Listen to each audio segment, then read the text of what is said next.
शर्मिष्ठा नाम है, वो पाकिस्तान को क्रिटिसाइज कर रही थी। बोलते बोलते उसने प्रॉफिट मोहम्मद पर टिप्पणी कर दी। इस्लाम माफ करने का नाम है। अगर उस बच्ची ने गलती कर दी, अब गलती करके उसने तस्लीम कर लिया मुझसे गलती हो गई, तो मैं माफ कर रहा हूँ, चीफ इमाम हूँ, मैं माफ करता हूँ। इस्लाम माफ करने का नाम है। मुझे उम्मीद है कि आपकी बात जो आपके फॉलोअर्स हैं वो भी सुनेंगे।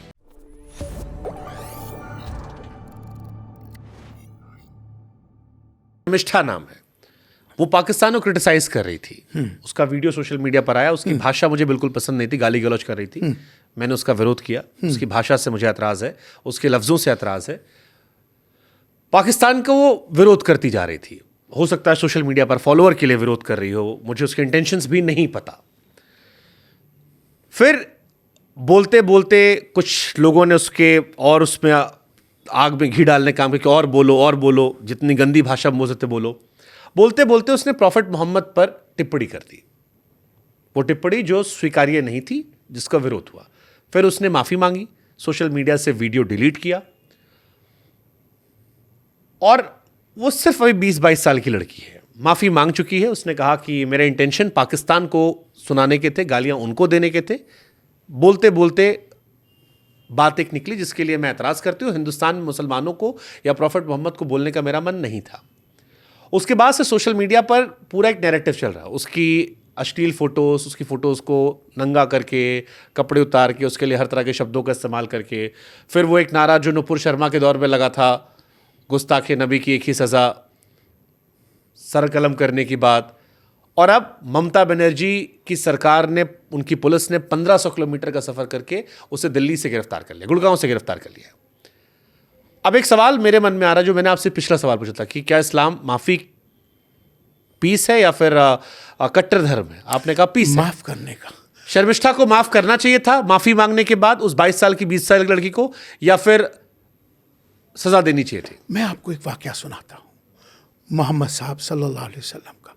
मोहम्मद सल्लल्लाहु अलैहि वसल्लम, पीस बी अपॉन हिम, वो अक्सर अपने एक जगह से गुज़रते थे, जगह जाने के लिए रोज़मर्रा। तो एक बुढ़िया का ये वाक़या है, और वो बुढ़िया जो थी वो रसूलुल्लाह सल्लल्लाहु अलैहि वसल्लम पर ऊपर से कूड़ा फेंकती थी। जब वहाँ से गुज़रते थे, रोज़ गुज़रते थे, रोज़ कूड़ा फेंकते थे। तो उनके साथ के उनके जो कंपेनियंस थे वो कहते थे कि अगर आप हुक्म करें तो हम इसके सर कलम कर दें। उनका नहीं, उसको पता नहीं है, उसको पता सर, नहीं एक तो है। ये इस्लाम में सीधे सर कलम करना क्यों होता सर? उसके बाद रोज़ का ये मामूल था।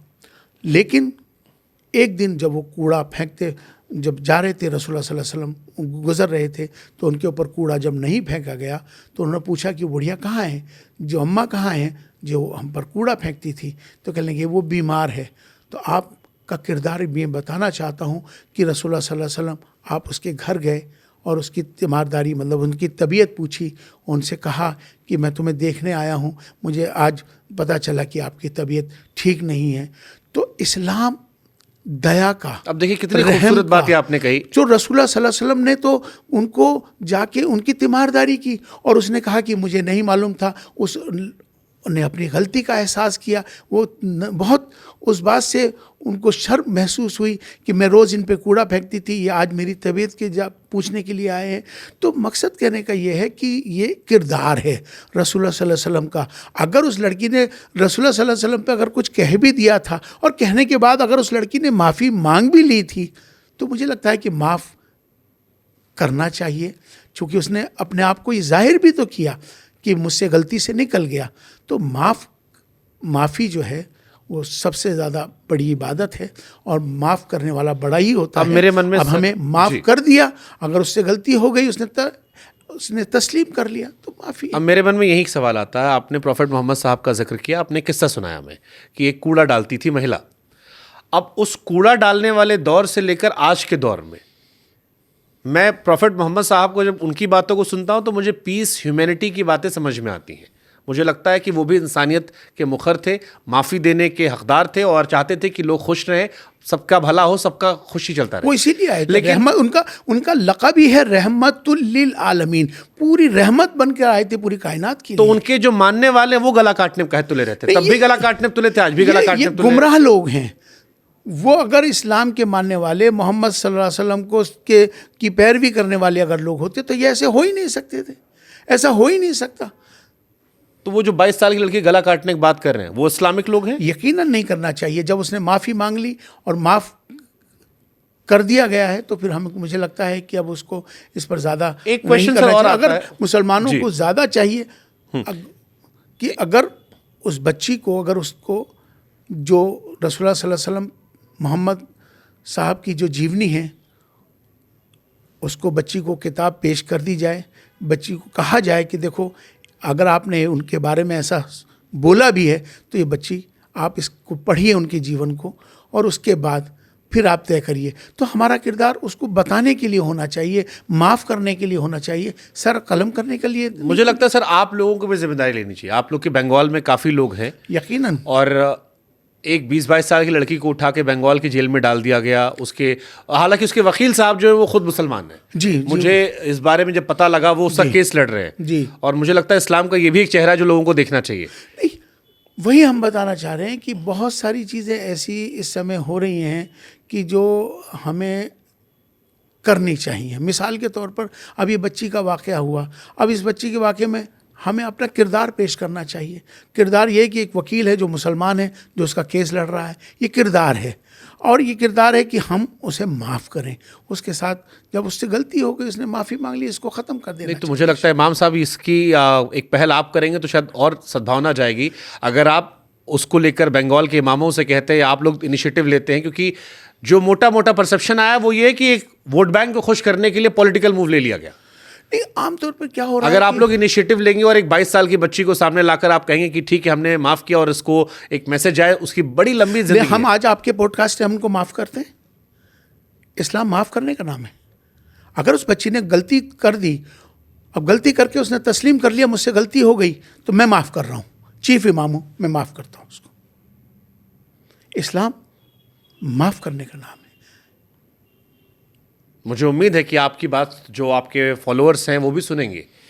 यकीनन उनको भी सुनना चाहिए और इस पर जाना चाहिए। सर अब क्योंकि एक त्यौहार आ रहा है, पिछली बार हम ईद पर मिले थे, अब बकरीद आ गई है। मुझे एक तो पहले समझाइए आपकी ईद और बकरीद में अंतर क्या है? देखिए, बहुत बहुत अच्छी सवाल आपने किया है, जो मुझे लगता है कि आज इसकी ज़रूरत भी है। ईद उल फित्र है उसका नाम जी। जो पहली ईद थी जिस पर हम पहली मुलाकात आपसे हुई थी, जो पॉडकास्ट किया था, जो रमज़ान के बाद आती है, जिसको मीठी ईद हमारे भारत में कह देते हैं। ईद उल फित्र उसका नाम है। ईद के माने खुशियों के होते हैं। इसी तरह से इसका नाम बकरा ईद नहीं है, ये बकरे की ईद नहीं है, लेकिन भारत के लोगों ने इसे बकरा का ईद बना दिया। इसका नाम है ईद उल अधा। ईद उल अधा जो है ये सेक्रीफाइस मतलब बलिदान, त्याग का पर्व है। ये त्याग वो हज़रत इब्राहीम की एक सुन्नत है, जो कि जो प्रॉफिट थे हज़रत इब्राहीम खलीलुल्लाह, इब्राहीम खलीलुल्लाह जो प्रॉफिट थे, उनको सपने में जो, चूँकि उनके बहुत समय के बाद एक बच्चा पैदा होता है जिसका नाम इस्माइल है। अब वो बच्चा बड़ा हो गया है, तो जब वो बच्चा बड़ा हो गया है तो हज़रत इब्राहीम खलीलुल्लाह को ईश्वर का, खुदा का, जो रात को सपने में ये आता है कि तुम अपने बच्चे की बलि दे दो। और लगातार 3 दिन तक इस तरह से उनको सपना आता है। तो उसके लिए उन्होंने कहा कि हज़रत इब्राहीम खलीलुल्लाह ने कहा कि ठीक है, ये तुमने दिया है मुझे ये बच्चा, अगर तुम्हारे नाम पे मुझे इसकी क़ुरबानी करनी होगी तो मैं इसे क़ुरबान करने के लिए तैयार हूँ। तो वो अपने बच्चे को वो लेके चले गए हज़रत इस्माइल अलैहिस्सलाम को, और चाकू लेके गए, ये लेके गए उसको क़ुरबान कर देंगे।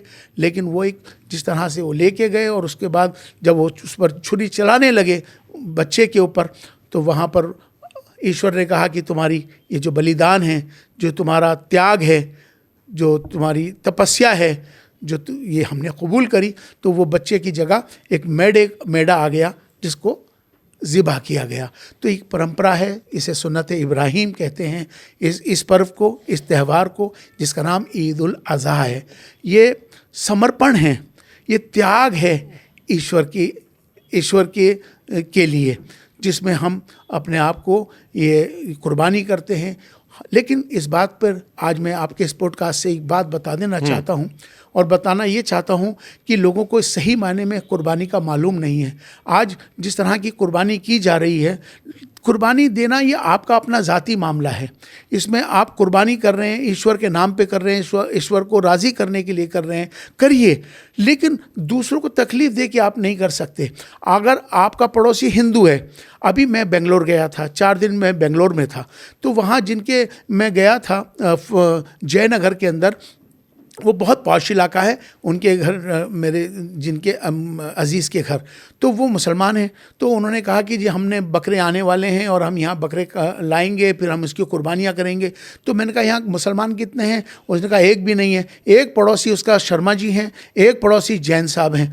तो मैंने कहा कि ये तो तुम बहुत अन्याय कर रहे हो, ये तुम्हारी कुर्बानी हो ही नहीं सकती, क्योंकि दूसरों को तकलीफ़ दे के, नेबर आपका पड़ोसी अगर उसे तकलीफ़ पहुंच रही है तो ये कैसी कुर्बानी है? तो उस बच्चे ने मेरी बात को माना, उसने कहा इमाम साहब आप जो कहेंगे हम वो करेंगे। मैंने कहा आज से ये तय कर लो कि ये सारे जहाँ आपके पड़ोसी जो नेबर्स हैं वो जैन हैं, हिंदू हैं, उनको तकलीफ़ पहुँचेगी, इसलिए कुर्बानी आप कहीं और जाके करेंगे, तो मतलब यहाँ नहीं करेंगे। तो मकसद कहने का ये है कि दूसरों को तकलीफ नहीं है, मेरी आस्था है ना, तो उसकी आस्था थोड़ी है। अगर किसी को तकलीफ पहुँच रही है तो मेरी कुर्बानी से तो ये कुर्बानी नहीं हो सकती है। तो कुर्बानी हमें वो करनी है कि जिससे कि अल्लाह राज़ी हो। ये अल्लाह की रज़ा के लिए आज लाख लाख, 2-2 लाख, 5-5 लाख रुपए के बकरे खरीदे जाते हैं। ये सिर्फ दिखावा, ये दिखावा ईश्वर के सामने दिखावा नहीं चलता। इसीलिए हमने कहा है कि कोई भी अभी रमज़ान, अभी बकरीद मतलब ईद उल अज़हा आने वाली है, और मैं तमाम इस पॉडकास्ट के माध्यम से तमाम उन मुसलमानों को ये भी बताना चाहता हूँ कि कुर्बानी करने का एक तरीका है, एक नियम है, उसको फॉलो करना चाहिए। आपने पड़ोसी का ख्याल करना है। आपने कोई भी जानवर अगर आप करना चाहते हैं, बकरा करना चाहते हैं या बड़े जानवर में भैंस करना चाहते हैं, जिसकी इजाज़त है उस जानवर को करिए। जिस जानवर की भारत में इजाज़त नहीं है उसकी तो कुर्बानी हो ही नहीं सकती, वो हराम है। तो